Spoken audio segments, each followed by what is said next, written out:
Alors, aujourd'hui, je suis avec Antonio qui a accepté de partager son expérience en fasciathérapie après son AVC il y a 9 ans. Merci d'être là, Antonio. Merci Marion de m'accueillir et de me proposer cette interview. Super. Alors, nous avons déjà fait 6 séances, tu as déjà fait 6 séances de fasciathérapie avec moi et Laetitia Ladurel. Et la semaine dernière, tu as exprimé quelque chose de très fort. C'est ce qui nous a donné envie de faire l'interview. Tu as dit, je cite, « C'est le printemps de mon hémicorps droit ». Antonio, est-ce que tu peux nous en dire plus sur cette sensation de réveil de ton corps ? D'accord. Alors, cette sensation de réveil de mon corps va un peu avec la saison, puisqu'on est début mars et puis que le printemps pointe son nez. Donc ça va avec ça, mais c'est aussi cette impression en fait de découvrir des parties du corps qui se réveillent en fait, qui se réveillent parce que c'est un petit peu comme si le corps était mon corps après cet AVC que j'ai eu, un petit peu comme si j'ai perdu le rapport en fait avec des parties de mon corps. Quand je dis le rapport, c'est vraiment depuis l'intérieur. C'est-à-dire que avant, je sentais mon côté droit, mon côté gauche, et puis tout était en harmonie, se répondait, était complémentaire. C'est une véritable équipe qui pouvait jouer ensemble toute sa partie. Et puis en fait, après cet AVC, j'ai complètement, en tout cas au début, j'ai complètement perdu le rapport avec tous les mi-corps droits en fait, que je ne sentais plus, qui bougeaient moins, et puis du coup qui n'étaient plus en phase avec le reste du corps, quoi. Donc du coup, c'est un peu comme si depuis l'intérieur, c'était une partie qui devenait étrangère, qui était devenue étrangère. D'accord. Parce que tu m'as dit, mon côté droit n'est plus un fantôme. C'est un peu ce que tu as ressenti pendant cette période après AVC. Tu avais l'impression que ton côté était un fantôme, ou bien c'est le fait d'avoir récupéré cette sensation-là qui te fait comprendre que tu avais une partie en fantôme. Bien sûr, c'est clair. Je peux dire que c'est un fantôme à partir du moment où j'ai repris disons, contact avec cette partie, et puis du coup je me dis c'était un fantôme. En fait, il faudrait parler au passé. Ok. Ouais. Et à quel moment tu as pu ressentir ça, cette reconnexion à ton corps ? Disons que c'est un peu par... c'est difficile parce que c'est pas forcément linéaire, hein. C'est quelque chose qui va, qui s'en va, qui revient, etc. Mais je dirais que c'est jamais deux fois la même chose. C'est un peu comme en fait quand on regarde un point depuis... si on est dans une spirale, en fait, on tourne autour d'un point.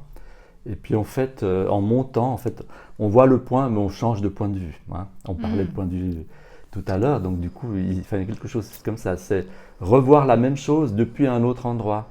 Et puis en fait, je pense que de pouvoir dire que c'est un fantôme, c'est précisément que je me suis déplacé et que du coup, je vois mon expérience, en fait, je la vois depuis un endroit où il y a plus de lumière. Et du coup, il y a quelque chose qui permet peut-être de voir, parce que le fantôme, c'est un peu l'histoire d'une absence. C'est quelque chose qui est là, qui nous hante, mais qu'on ne voit pas. Mais en même temps qu'on sent qu'il est dans les parages, on le sent, on ne sait pas trop comment. Alors un fantôme dans l'imaginaire, c'est avec un drap comme ça, hein.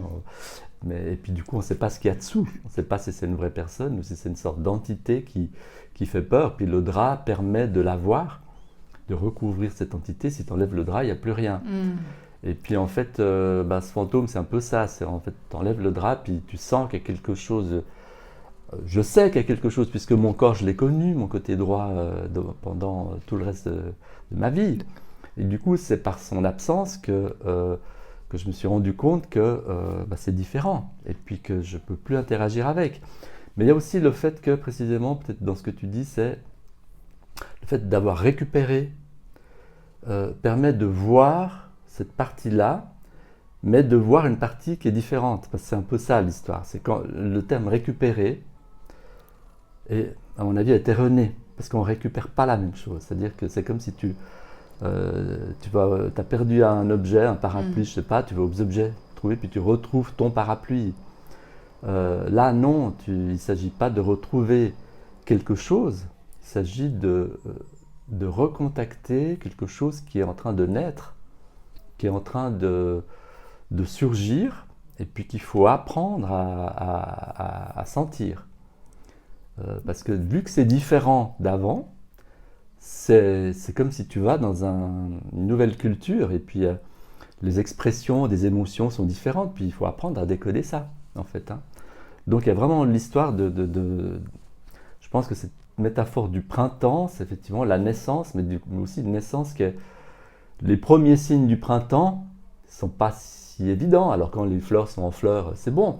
Mais les signes avant-coureurs du printemps, quand tu vois que les premiers signes, c'est les oiseaux qui commencent à avoir un petit peu plus d'activité, qui chantent un petit peu plus, la température aussi, mais il y a... donc avant vraiment l'émergence flagrante du printemps, il y a des signes précurseurs du printemps. Puis là, c'est là où il y a quelque chose, je pense, qu'il s'agit de sentir ça. Donc si je reviens à la question de mon corps, en fait c'est ça, c'est-à-dire que de redécouvrir, et puis probablement grâce à ces séances de fascia, où peu à peu je reprends contact effectivement avec mon corps dans sa globalité. Magnifique. Mais justement, en parlant de ça, tu m'as dit... attends, je reprends la citation.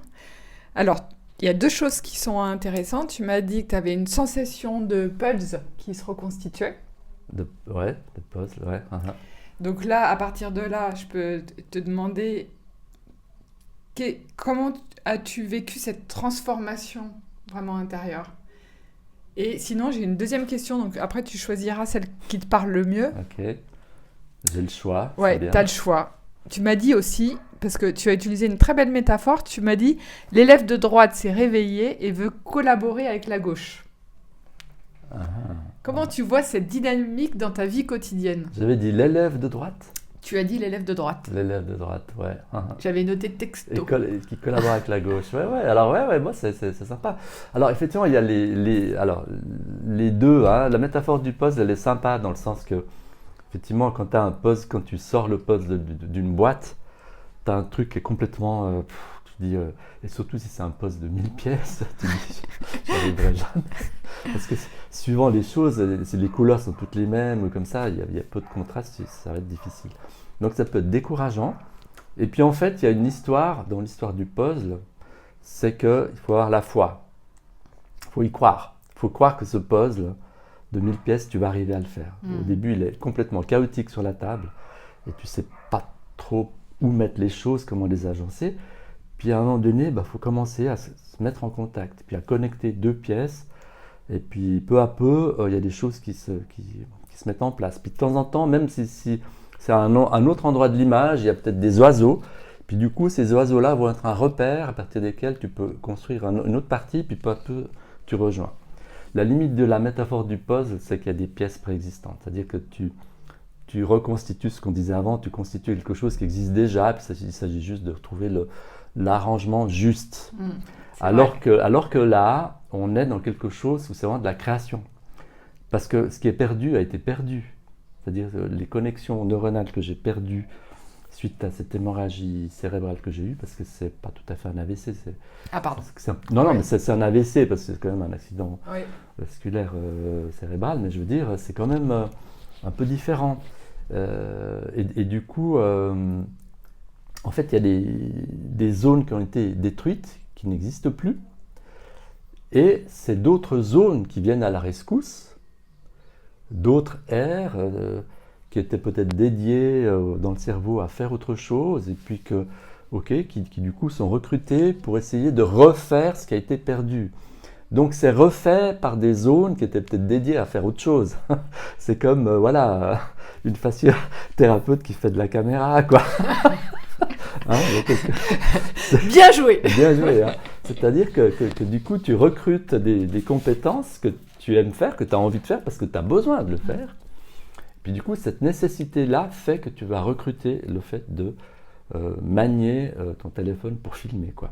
Bah, du coup, là, moi mon corps a besoin de retrouver les gestes parce que j'ai besoin pour mes activités, pour ma vie, de pouvoir retrouver ça. Puis du coup, bah, il faut les récupérer ailleurs, avec des compétences qui viennent d'ailleurs, qui peut-être ne savent pas bien faire la dextérité qu'il faudrait pour faire ce que les aires cérébrales de naissance faisaient. Bah là, celles-là, elles sont sympas, elles se disent chouette, bon bah écoute, t'as besoin d'un coup de main, bah on vient quoi. Mais excuse-nous, on va pas pouvoir faire top comme avant, quelque chose comme ça. Mais autrement. Mais autrement, exactement. Puis du coup, c'est ça, c'est-à-dire que ce printemps qui revient, c'est d'aller voir ces signes, de se dire ok, c'est là, il tente de faire des choses, et puis je vois l'intention qu'il y a derrière, puis cool, merci beaucoup. Parce qu'au début, c'était, je peux être trivial, hein, vous faites chier, quoi, vous faites n'importe quoi, ça part dans tous les sens, quoi. Et moi, j'aimerais bien que ce soit un petit peu plus correct et que ça me permette de faire des choses, ouais, d'agir, de marcher correctement, de sentir l'équilibre. Quand je dis correctement, c'est vraiment dans le sens de ne pas tomber, quoi. Hein. Donc c'est vraiment ça. Et puis en fait, c'est découvrir avec douceur, parce que c'est aussi ça, cette créativité, c'est beaucoup de bienveillance et de douceur envers son corps pour arriver à voir que le corps, le cerveau est magnifique, quoi. C'est-à-dire qu'il a des ressources. On en connaît juste un bout, quoi, mais il y a toute une partie qui est disponible, mais il suffit d'avoir la foi et puis d'aller être à l'écoute des signes qu'il donne. Et puis du coup, ces signes-là, si tu es à l'écoute, tu vois que l'écoute en fascia, par exemple, c'est vraiment de ressentir, tiens, quand tu actives par le toucher une partie, il y a cette partie-là qui est touchée, c'est une chose. Mais si par exemple tu me touches l'avant-bras, je vais pouvoir peut-être sentir dans l'avant-bras, ok, mais dans la main aussi, puis peut-être des fois au bout du pied. Puis au début, je me dis, c'est n'importe quoi, on me touche le bras, qu'est-ce que le pied vient faire là-dedans? Puis en fait, c'est justement de se dire, mais sors des schémas habituels ou des attentes logiques, on n'est plus dans la rationalité là. Le corps, justement, c'est sa magie, c'est c'est une globalité, c'est quelque chose de complètement holistique, et puis que si une partie est activée, puis une autre vient vibrer, c'est qu'il y a quelque chose, une correspondance à quelque part qui est là, puis d'une certaine manière, on s'en fout de savoir où est la logique là-dedans. Mais ce qui est intéressant, c'est de sentir qu'il y a quelque chose qui bouge, qui s'active. Et donc ces séances, à moi, elles me permettent de retrouver des connexions, une cartographie intérieure, depuis l'intérieur de mon corps, et des différentes parties, puis une cartographie où j'accepte que je ne connais pas toutes les voies pour aller d'un endroit à un autre, mais que ces différents endroits sont reliés. Et puis c'est cette sensation de liaison, en fait, qui est sympa, qui est importante. Parce que du coup, ça revient, le corps, il reprend une globalité. Puis cette deuxième métaphore de l'élève de droite qui coopère avec le maître de gauche, d'une certaine manière, hein, si on finit un peu la phrase, c'est que c'est vrai que moi je suis droitier. Alors des fois pour rigoler, je disais, vu que j'ai perdu l'usage de ma main droite, la dextérité de la main droite, je disais, moi je suis à droite de la main gauche et gauche de la main droite, quoi, en fait. Ah oui. Oui, c'est oui. vrai. Oui, parce que du coup, je sais mieux faire des choses avec la main gauche. Je suis devenu gaucher, en fait. Hein, maintenant, Donc tu as développé cette compétence de gaucher. Ouais, oui. J'écris maintenant depuis 2 ans avec la main gauche, vraiment, alors que j'ai vécu 56 ans comme droitier, quoi. Donc on a 2 mains, hein, puis les pianistes, ils le savent bien. Les pianistes savent jouer exactement la même chose, les 2 mains. Au piano, en principe, il ne devrait pas y avoir de main gauche qui est gauche, quoi. Les 2 mains devraient vraiment pouvoir jouer des choses, voilà. Donc du coup, oui, ça veut dire que c'est la main gauche qui qui va être prédominante, puis du coup la main droite vient aider la main gauche, c'est une petite main comme on dit, même si j'aime pas tellement ça, il y a beaucoup de physio, d'ergo surtout qui m'ont dit ah comment va votre petite main? Puis une fois je leur ai dit mais écoutez si vous voulez que ma petite main récupère, traitez-la comme une adulte, parce qu'autrement elle va rester petite et puis l'idée c'est qu'elle accroisse et puis qu'elle regagne des compétences, donc voyons-la comme un potentiel plutôt comme quelque chose de minuscule, et puis que voilà, donc si on y croit, elle va se développer. Et puis donc du coup effectivement cette main droite elle est aidée par la main gauche, mais ce que je découvre maintenant c'est que cette main droite parle un autre langage, c'est comme un autre pays en fait, hein. Et puis du coup des fois cette main gauche peut apprendre des choses de la main droite, c'est-à-dire que c'est la main gauche qu'elle élève de la main droite des fois. Waouh! Ouais. Ça veut dire, si tu veux aussi, en termes de accepte de ne pas savoir. Accepte que ce que tu maîtrises pas, tu ne le maîtrises pas parce que tu as un schéma préétabli de ce que tu es censé maîtriser. Alors si tu lâches prise, tu vas peut-être découvrir une approche avec ta main prédominante, de la gauche pour moi en l'occurrence maintenant, découvrir une autre manière d'appréhender les choses, d'appréhender les objets, d'appréhender le toucher, d'appréhender la relation, parce que la main, ok, c'est pas que le toucher, mais c'est aussi comment on prend, comment on donne, donc c'est une métaphore d'une relation aussi, comment on est en contact dans le donner et le recevoir, des choses comme ça. Et donc si on est en attente de quelque chose qu'on aimerait donc recevoir, cette main droite, elle vient dire, mais lâche cette attente. Moi, je peux plus avoir d'attente. Je découvre les choses depuis un endroit qui était très obscur et très aveugle, maintenant avec plus de lumière, et je commence à apprendre à exister avec ça. Mais dans une histoire où je peux difficilement anticiper, prévoir, je peux juste avoir une intention, l'intention de faire quelque chose qui est habité par une envie, par un désir, par un projet, par quelque chose qui me tient à cœur. Et puis je vais cheminer en direction de cette intention sans vraiment savoir par où je vais passer. Alors que la main gauche, elle veut maîtriser, et puis dit non, il faut passer par là, puis tu verras, c'est le meilleur itinéraire pour être sûr de gagner le truc que tu veux, etc. C'est là où la main gauche devient l'élève et puis l'autre, la droite, est le maître. Le maître. Ouais. C'est hyper intéressant. Donc, en fin de compte, à partir de ton expérience corporelle, c'est une leçon de vie, en fait, que tu as appris. Oui, souvent on dit, on voit des témoignages de personnes qui ont vécu vraiment des grosses crises, des drames, des traumas, des traumatismes importants. Qu'est-ce que j'ai à apprendre de cette expérience? C'est dur, parce que tu dis, mais attends, c'est dur de dire à quelqu'un... Qu'est-ce que tu apprends de ça? Mais moi, j'apprends rien, j'avais pas envie de ça, c'était pas mon projet d'avoir ça. Tu es en train de me dire que ça a des vertus, non. Mais quand tu n'as pas le choix, c'est-à-dire, c'est dur à entendre. C'est dur à entendre de la part d'une personne valide qu'on nous dise des choses comme ça, parce que ça fait genre leçon. Tout à fait. Et puis ça fait double leçon, c'est qu'en plus tu n'es même pas capable de le comprendre par toi-même. Il faut que quelqu'un d'autre, qui plus est valide, te le dise. Donc c'est quand même hard, quoi. Donc il faut que ça vienne de toi-même.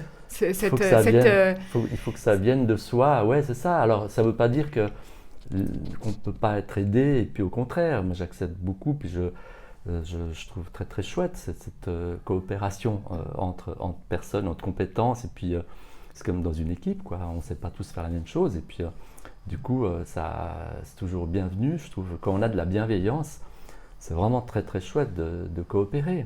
Et à quel moment justement ça a basculé pour toi, le fait de trouver je dirais pas un sens, mais au moins en tout cas une façon de voir la vie différente?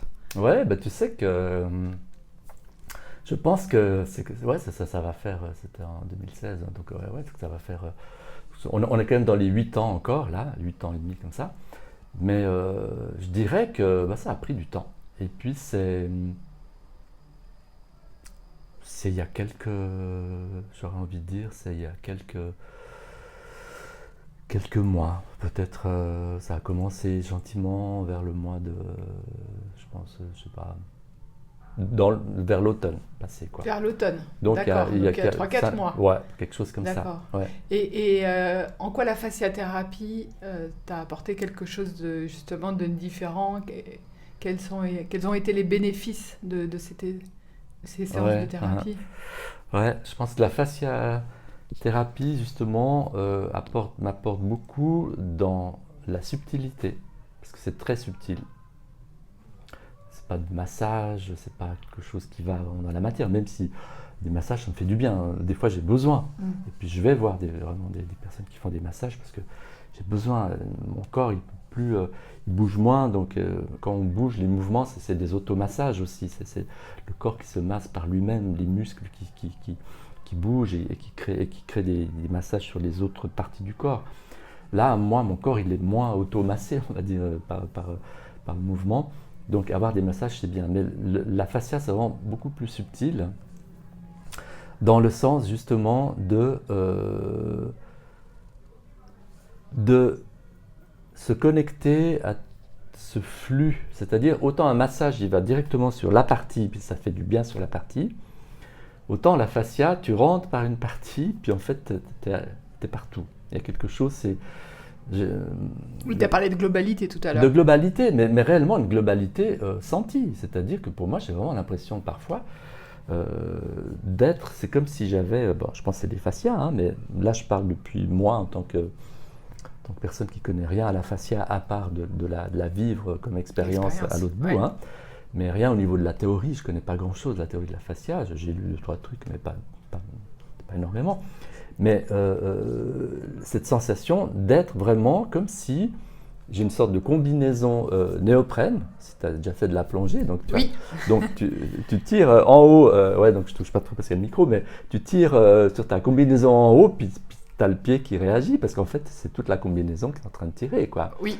Donc il y a quelque chose comme ça, donc c'est vraiment cette sensation vraiment très sympa que le corps est réunifié, parce que mon corps a été morcelé.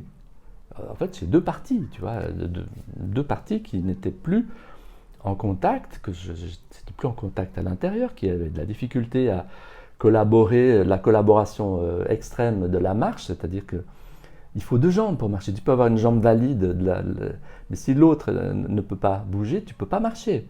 Donc, l'exemple de la marche, c'est que vraiment, c'est une coopération. Tu peux sautiller un petit bout sur une jambe, mais tu ne vas pas aller loin, tu vas être fatigué.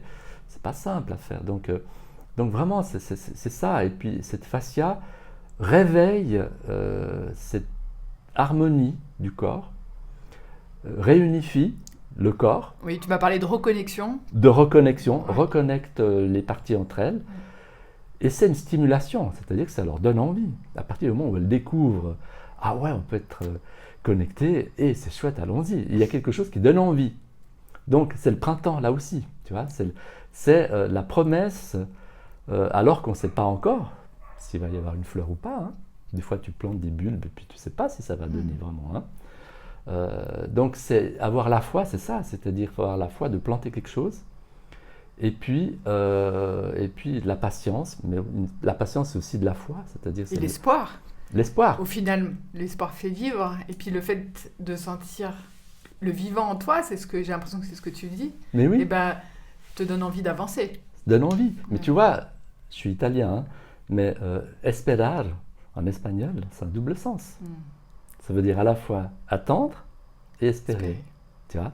Donc ils ont réunifié les deux dimensions de la vraie attente qui est un véritable espoir. C'est-à-dire que tu attends quelque chose, comme on disait avant, pas quelque chose que tu sais déjà ce qui va arriver. Tu attends avec une forme de sagesse. Tu dis, je ne sais pas ce qui va arriver, mais j'ai l'espoir que quelque chose va arriver. Je ne sais pas quoi, mais c'est quelque chose de beau. Et c'est d'autant plus beau que tu sais pas ce qui vient. C'est des fameux cadeaux, et c'est la surprise. Tu dis, waouh, c'est génial, je ne m'attendais pas. Puis il y a de l'émotion. Quand on te fait un cadeau, tu sais déjà parce que tu as fait la commande et puis tu sais exactement ce qu'il va avoir, tu déballes, tu dois faire semblant d'être surpris pour... Mais oui, mais disons les choses, tu dois faire quand même semblant d'être surpris parce que la personne est quand même allée te l'acheter. Et puis, si tu dis « Ah oui, je savais déjà, ah ouais, c'est ça. » Non. Donc, tu vas rajouter un peu de la comédie autour, quoi.